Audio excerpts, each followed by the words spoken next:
बहुत ही ज़बरदस्त सेशन चल रहा था अभी तो, है ना?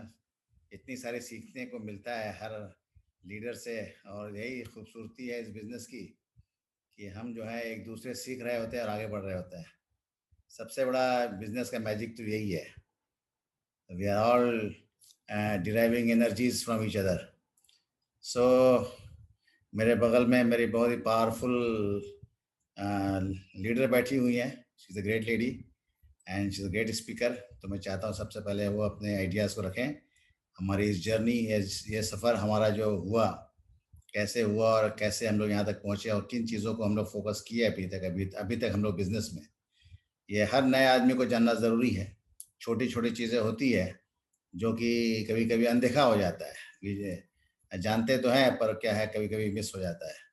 और उन चीज़ों को हम लोग फिर से हम लोग भी लगातार सीख रहे होते हैं, आप लोग सभी से, हर आदमी से, डाउनलाइन से भी सीखते हैं, क्रॉस लाइन सीखते हैं, अपलाइन सीखते हैं। We learn from everybody.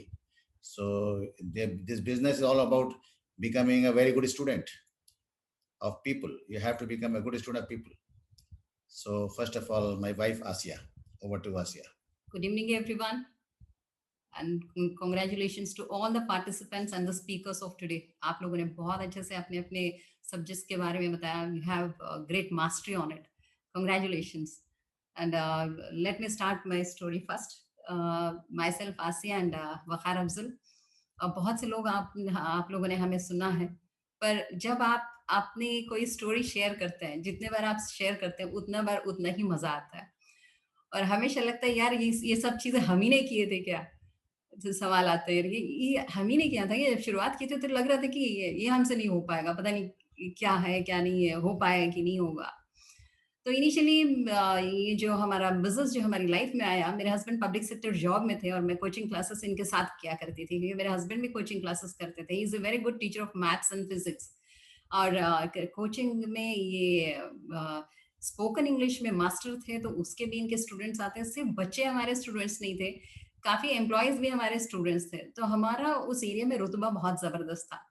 तो उसी दौरान एक सिल्वर कॉइन करके एक कॉन्सेप्ट आया था, जिसमें कुछ बाल्टी वगैरह कुछ मिलती थी, जिसमें मेरे हस्बैंड ने इन्वेस्ट किया था और बुरी तरीके से कई लोगों के पैसे उसमें फँसे और कई लोग इनको बोलते भी थे, ये भी दूसरों को बोलते थे कि ऐसा हुआ, तुम्हारी वज़ह से ऐसा हुआ, ये कुछ चलता रहता था। तो सोचिए, जब उस वक़्त कहीं न कहीं इनके दिमाग में था कि कुछ और अच्छा करना, कुछ और बेहतर करना। जब भी कोई आदमी कुछ-कुछ ट्राई करता रहता है, समझ लीजिए he is searching for something else. तो जॉब में तो थे, साथ ही साथ ये हर बार एक-एक नया एग्ज़ाम दिया करते थे। कभी कुछ, कभी कुछ, कभी कुछ। इनके डिग्रीज़ इनकी एज से ज़्यादा थी उस समय की।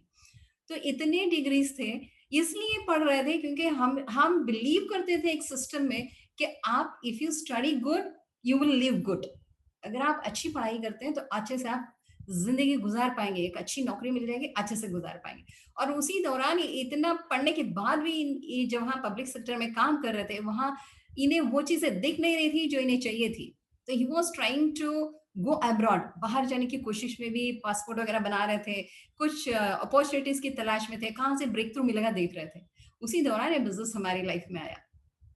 और उस वक़्त हमारी शादी को 5 4 या 5 साल हुए थे और हमारे दोनों बच्चे बहुत छोटे थे। और हमारे क्लासेस भी चलते थे, इनका जॉब भी था। उस वक़्त ये एक बंदा हमें इस बिज़नेस से इंट्रोड्यूस कराने के लिए आता था। जो बहुत दूर से आता था, भिलाई से आता था, पर मैं कुछ नया करने के लिए तैयार नहीं थी। अगर आप किसी के पास प्लान लेके जाते हैं, अगर वो बंदा एक्सेप्ट कर नहीं रहा है, समझ लीजिए कि आपने उसकी नीड को नहीं निकाला है। अब हमें लगता था यार हमारे पास एक जॉब है, हमारे पास क्लासेस है, सब है, ऊपर से छोटे बच्चे, ये नया पंगा क्यों मोल लें? हमें बिल्कुल भी समझ में नहीं आया था ये बिज़नेस हमें क्यों करना चाहिए और इसको अकोमोडेट कहाँ करेंगे, कैसे करेंगे? तो ऐसे ही करते-करते हम 1 साल तक इसको टालते रहे। इसी दौरान मेरी भाई की शादी सेट हो गई और मैं अपने मायके चली गई कुछ दिन के लिए।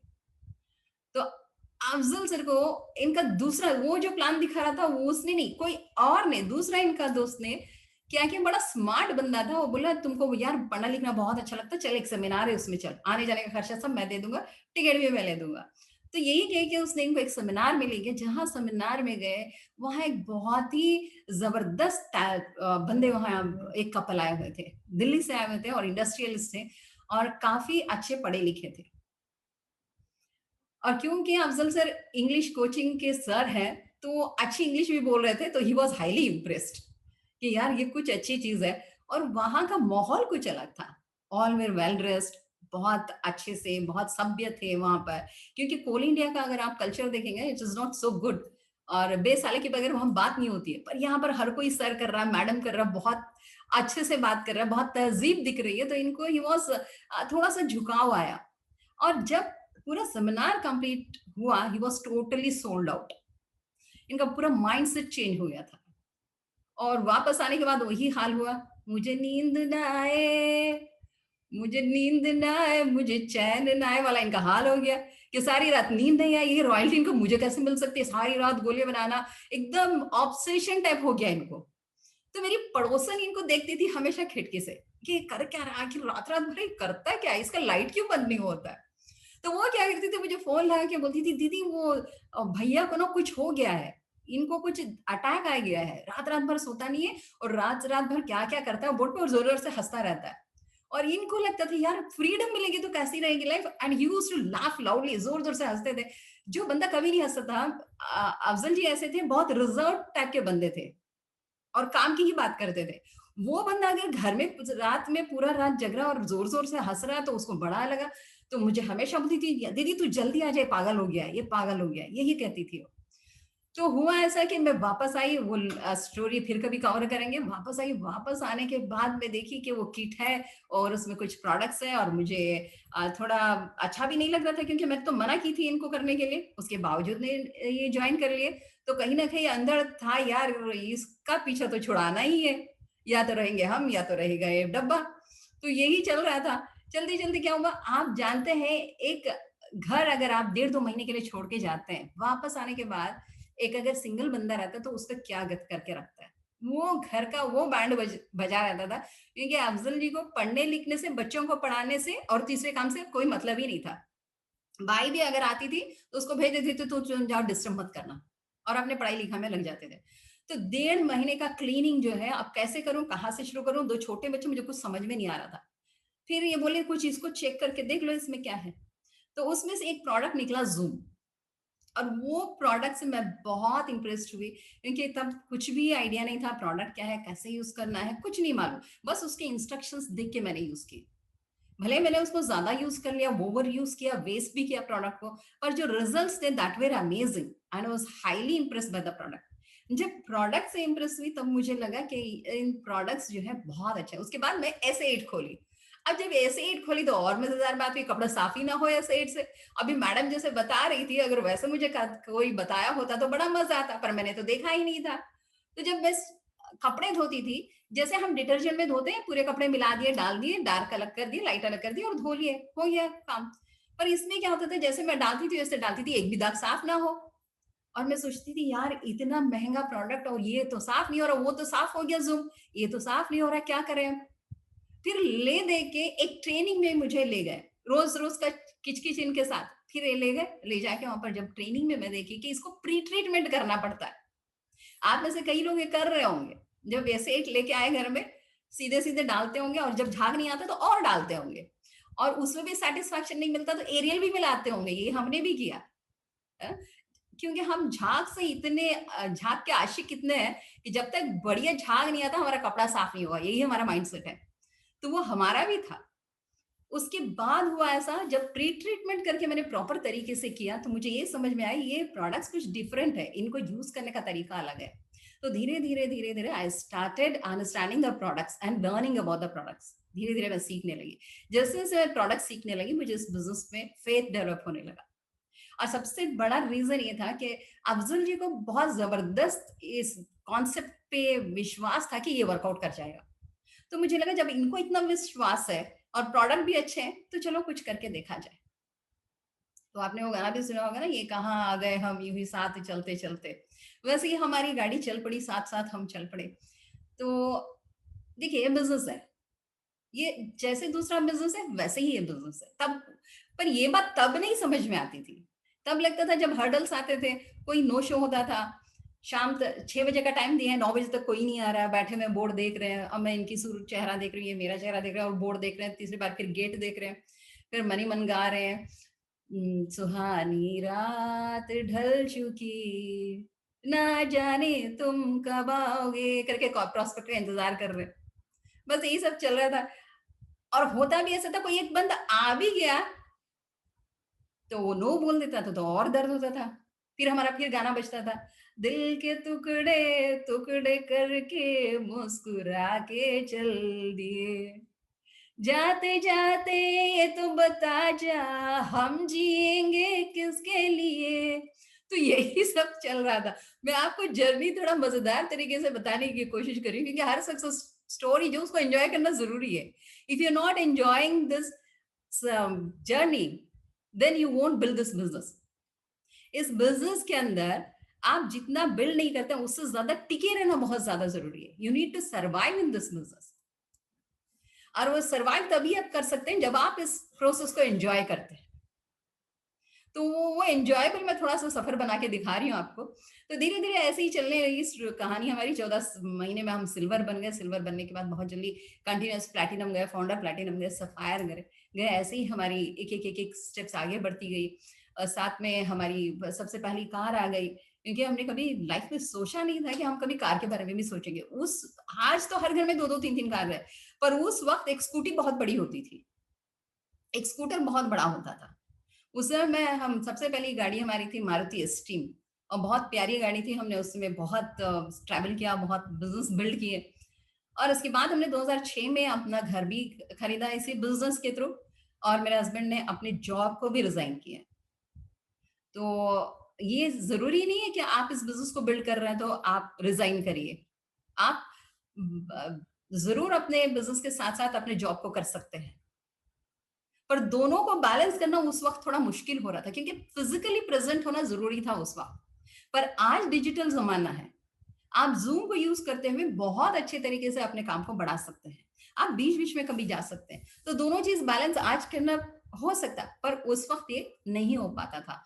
हर बार इनको कोई ना कोई, आप देखिए बिजनेस में जितना आपको आगे बढ़ाने का सोचते हैं लोग, उतना ही कॉर्पोरेट जॉब में आपको पीछे खींचने का सोचते हैं। इनके पीछे हमेशा चुगली की जाती थी। इनके बॉस को यही कहा जाता था कि सर वो छुट्टी इसलिए लेता है क्योंकि वो बिजनेस बिल्ड कर रहा है और दोनों जगह से पैसे पीट रहा है। उनको बड़ी तकलीफ होती थी। कोर प्लस जब आया उसके बाद इसमें बहुत पैसा आया और उससे पहले भी एक बार प्लान चेंज हुआ, उसके बाद भी एमवे के अंदर बहुत अच्छा पैसा आने लगा। इनिशियली बहुत मुश्किल होता है इस बिजनेस में सरवाइव करना, पर अगर आप डटे रहते हैं, अगर आप टिके रहते हैं तो आप इस बिजनेस को बहुत बड़ा कर सकते हैं। और इसी दौरान हमारे बिजनेस में कई अप एंड डाउन आते हैं, हमारे बिजनेस में भी आए। और उसके बाद हमारी मुलाकात हुई नारंग सर और मैडम से और वो जो आए तो बाहर आई हमारी जिंदगी में और हमारे बिजनेस में। और हम लोग काफी उनके साथ काम किए, आगे बढ़े, अपनी पिंस चेंज हुए, अपनी टीम में पिंस चेंज हुए। पर खैर कहानी तो बहुत लंबी है, बहुत मजा आता मुझे आप लोगों के साथ शेयर करने में। पर एक लास्ट 2 लाइंस के साथ मैं अपनी बातों को खत्म करना करूंगी। पर हमेशा ध्यान रखिए, business is a number game. मैं अपनी तरफ से अगर बताऊं कुछ तो आप हर चीज में अपने नंबर्स को काउंट करिए, उसका एक रजिस्टर बना के आप उसको मॉनिटर करिए। फॉर एग्जाम्पल 15 प्लानर्स आपके टीम में कितने हैं, नए कितने आ रहे हैं, गोल सेटर्स कितने नए आ रहे हैं, और नेक्स्ट आपके 15 प्लानर्स कितने हैं, आपके जूम नंबर्स कितने हैं। ये सारी चीजें आपको हमेशा ट्रैक करने की जरूरत है। वो कौन कितने लोग हैं जो आपके फर्स्ट वीक में अपना कोर ऑर्डर प्लेस कर रहे हैं, बाय 5th ऑफ मंथ कौन बंदे हैं जो आपका ऑर्डरिंग कंप्लीट कर ले रहे हैं, अपने खुद का ऑर्डर कंप्लीट कर रहे हैं। That's very important. तो ये चीज लेडीज थोड़ा सा ध्यान दें कि शेड्यूल जो है प्रोडक्ट ट्रेनिंग्स का आप कैसे कर रहे हैं, पेस मीटिंग्स कैसे कर रहे हैं। साथ ही साथ आप ये रजिस्टर्स बना के आप मॉनिटर करिए। नंबर्स मॉनिटर करना बहुत ज्यादा जरूरी है क्योंकि numbers never lie and this business is a number game. ये दो चीजें याद रखना आपको बहुत ज्यादा जरूरी है। और जाते जाते द 2 lines I would like to dedicate to my mentors. और आप सबको मालूम है भी share a very special bonding with our mentors. सिर्फ हमने, हमारा पूरा परिवार और हमारा पूरा टीम, नारंग सर और बिंदु मैडम हमारे लिए फरिश्ता है इस दुनिया के अंदर, जो इस बिजनेस में हमें हमेशा गाइड कर रहे हैं और अपने वक्त से हमें सींच रहे हैं। तो उनके लिए मैं यही कहूंगी, तुम साथ हो जब अपने दुनिया को दिखा देंगे, हम मौत को जीने का अंदाज सिखा देंगे। आज नारंग सर नहीं है, मैं बहुत मिस कर रही हूँ, बट मुझे पता है वो कहीं भी है, मेरी बात जरूर उन तक पहुंच रही है। Thank you so much. वर्ड अफजली। राइट, ग्रेट, जबरदस्त। और the first experience which I had कि जब मैं इनको आसिया मैडम को जब मैं पहली बार लॉन्च किया था लोगों के बीच में, तो बीच स्टेज से वापस आ गई थी. So that is again a story. बहुत ज़बरदस्त कहानी थी. And now she is a completely change woman. So she is an example of woman empowerment.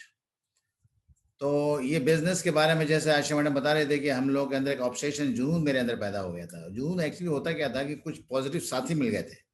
हम लोग रात को 1 बजे तक, 12:30, 1 बजे तक, 2 बजे तक हम लोग बात करते रहते थे और हंसते रहते थे. यार जिंदगी बदल जाएगी तो कमाल हो जाएगा, बड़ा मजा आएगा, है ना. फाइनेंशियली फ्रीडम हो जाएगा, है ना. हम लोगों को जो है ये जॉब से छुटकारा मिल जाएगा. So all these ideas we are there. So basically क्या है, इस बिजनेस में जब आए, शुरू में तो बड़ा मजा आया, ज्वाइन कर लिए. पर जब आपके अपने दोस्त जब आप रिजेक्ट करते हैं, जो नो कहते हैं, बड़ा पेनफुल होता है वो. लाइफ में एक ऐसे चौराहे पर हम आगे खड़े हो जाते हैं जहां लगता है कि वो दोस्ती को चुने या अपने कैरियर को चुने. और वहां पर बड़ा डिफिकल्ट होता है. कुछ लोग ऐसे होते हैं कि जो बिजनेस ही छोड़ देते हैं. यार मैं हमारे दोस्त बहुत नुकसान हो रहा है, मेरे साथी लोग जो है उनसे पंगा हो जा रहा है, वो जो है निगेटिव बात करते हैं मेरे बारे में, and they quit the business. अभी कल ही 2 दिन पहले एक बंदे से मैं बात कर रहा था, फिर मैं अपने आप से रिलेट किया मैं क्या किया था. वो यही बात मुझे बताया कि सर मैं तो बिजनेस 4-5 अपने लोगों से बातें किया, वो मेरे से कटने लगे. अब कटने लगे इसलिए इन्होंने ये खुद ही बिजनेस से कट गए. और जब ये बिजनेस जब मेरे पास आया था, जब मेरे दोस्त मेरे से कट रहे थे, तो मैंने अपने दोस्तों को कटने दिया. और इस बिजनेस में मैं और स्टडी करना चालू किया. एक्चुअली ये बिजनेस में है क्या, क्यों इस बिजनेस में लोग दीवाने ऐसा काम करते हैं. मैंने एम्पायर ऑफ फ्रीडम किताब मंगाई और पढ़ा. उन लोगों को जो इस बिजनेस से फाइनेंशियली फ्री हो चुके हैं, उनसे मोटिवेशन मिलता था कि वह क्या लीडर है ये. And then I can tell you my friends, समय को निकलते पता नहीं चलता. वो साथी आज भी हैं, वो आज भी नौकरी कर रहे हैं, पर आज हम लोगों की जीवन शैली अलग हो गई है. लगभग 20 कंट्रीज घूमने का तजुर्बा हासिल हो गया. डिफरेंट स्टेट्स में लीडरशिप क्रिएट हो रही है. मजा आ रहा है लोगों के जिंदगी में जब आते हैं और लोगों को उम्मीद मिलता है आपके शब्दों से. आपके शब्दों से लोगों की जिंदगी बदलता है. That is the climax of your career. आपकी कैरियर जो इस बिजनेस मॉडल का जो आप फॉलो कर रहे हो, वो एक्सट्रीम इमोशनल टाइम होता है जब आपको लोग आके बोलते हैं सर आपकी वजह से मेरी जिंदगी बदल रही है. And we all have the same opportunity. जिंदगी तो निकल जाएगी, आज है कल दुनिया में हम सब कोई नहीं होगा. पूरे दुनिया में नए बच्चे आ जाएंगे, नए तरीके से काम आगे बढ़ेगा, पर हमारे स्ट्रगल को याद किया जाएगा. And that is very very important. इस दुनिया में रिसोर्सेज की कोई कमी नहीं है, अबंडेंस है. बच्चे आते रहेंगे, नर्सरी में, क्लास 12th में आते रहेंगे, कॉलेज करते रहेंगे, and they will again in search of the opportunity. और आपका स्ट्रगल जो है उनके लिए एक एग्जाम्पल सेट रहेगा. And that is very very special. I can tell you, बहुत स्पेशल फीलिंग है वो हम सभी के लिए. और ये चीजें जो है हम लोगों को एम्पावर करते हैं अपने शब्दों से. और मैंने ये महसूस किया कि जिस जगह से हम लोग निकले थे, एक सिंपल जॉब बैकग्राउंड से हम लोग निकले वहां से. ऑफ कोर्स हम लोग, मैंने कुछ दिन टीचिंग लाइन में भी, हाई स्कूल में मैथ्स फिजिक्स का लेक्चरर बन के मैंने काम किया. उसके बाद कोल इंडिया में आया. और इस बिजनेस मॉडल में जिस यात्रा को हम चल रहे हैं,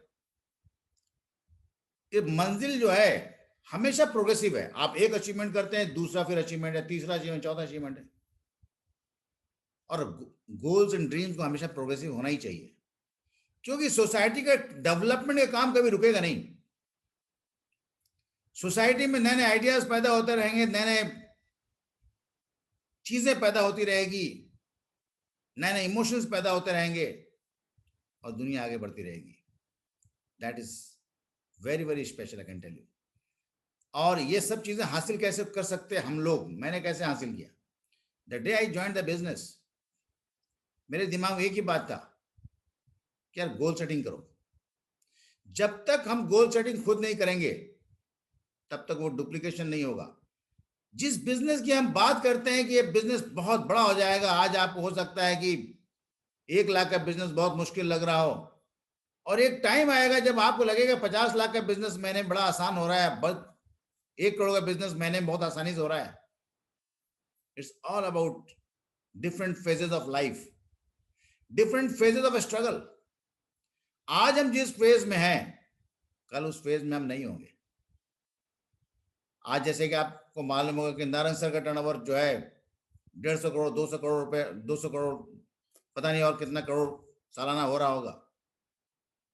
वो एक फेज है जहां पर हम लोग को पूरा कॉन्फिडेंस है कि एक दिन हम लोग भी वहां पहुंचेंगे। Will also have the same results in our life, and that is the biggest lesson we all have. और ये चीजें हमको अपने मेंटर से जो मिलता है वो बहुत स्पेशल है। और जब गोल्स के बारे में हम बात करते हैं तो हम बोलते हैं कि राइटिंग हैज पावर। जब किसी चीज को हम लिखते हैं तो उसके अंदर ताकत पैदा हो जाती है। The toughest mind shines the brightest. जो सबसे टफ माइंड होता है सबसे ज्यादा चमकता है। आखिर माइंड को टफ कैसे किया जाए? How to create a tough mind?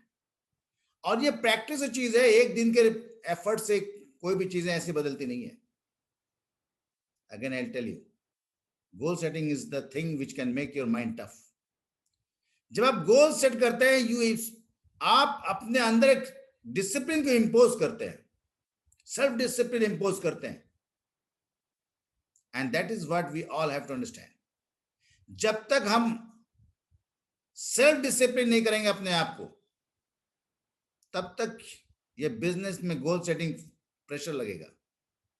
जब हम सेल्फ इंपोज करते हैं डिसिप्लिन अपने ऊपर, ये मेरा business, I am an entrepreneur and I have to put the time frame over my action. हमको एक टाइम डालना है, डेट डालना है अपने हर जो भी एक्टिविटी हम करते हैं। That is very unique. और जब हम इस चीज को करते हैं, डेट डालते हैं, तो हमारे अंदर प्रेशर बिल्ड होता है। अब इस प्रेशर को जिस प्रेशर को जब हम एंजॉय करते हैं, इस प्रेशर को हमें प्रेशर लगता नहीं, क्योंकि मुझे पता है कि इस प्रेशर के बाद जो असल जीत है, the real success is after the struggle. So struggle लगता नहीं है, and that is a phase of journey. वो हर आदमी को लगेगा नहीं, शुरू में जब बंदा नया रहता है और गोल उसको प्रेशर लगता है, वो एकदम फर्स्ट फेज में है, गोल दबाव लग रहा है। अब उसे जब सेकंड फेज में आता है, उसको पता है कि गोल तो हमें स्ट्रगल करने का एक लेसन देता है। We have to always write down our goals.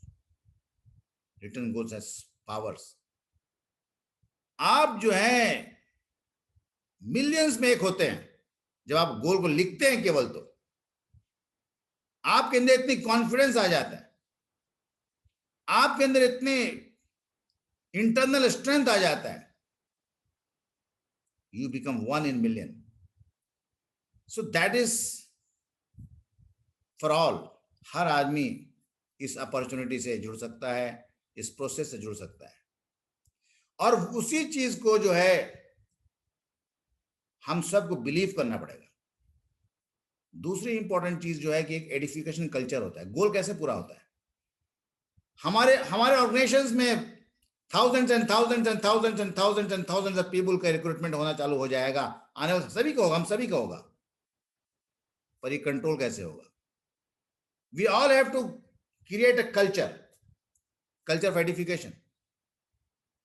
तारीफ करने की, अच्छाई देखने की, किसी की हिम्मत को बढ़ाने की, वो एक कल्चर डेवलप करना पड़ेगा। जब हम अपने अपलाइन को प्रमोट करते हैं तो उनका परफॉर्मेंस, उनकी बातें मल्टीपल टाइम्स मोर पावरफुल तरीके से पेनिट्रेट करती है ब्रेन में। अगर हम अगर एडिफाई नहीं करेंगे, so my talk will be very common, so ये चीजें, एडिफिकेशन कल्चर जो है, मैंने बहुत प्रोमिनेंटली अपने टीम में एम्पावर किया, टीच किया.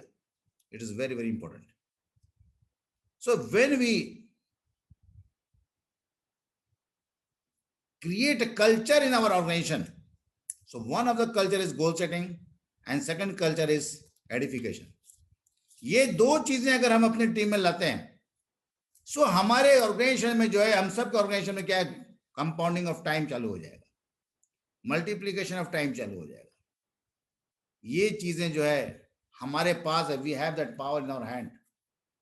The only thing is that या तो हम उसे अप्लाई करेंगे, विल एंजॉय द प्रोसेस, या फिर हम बोलेंगे कि यार ये तो बहुत प्रेशर पड़ता है.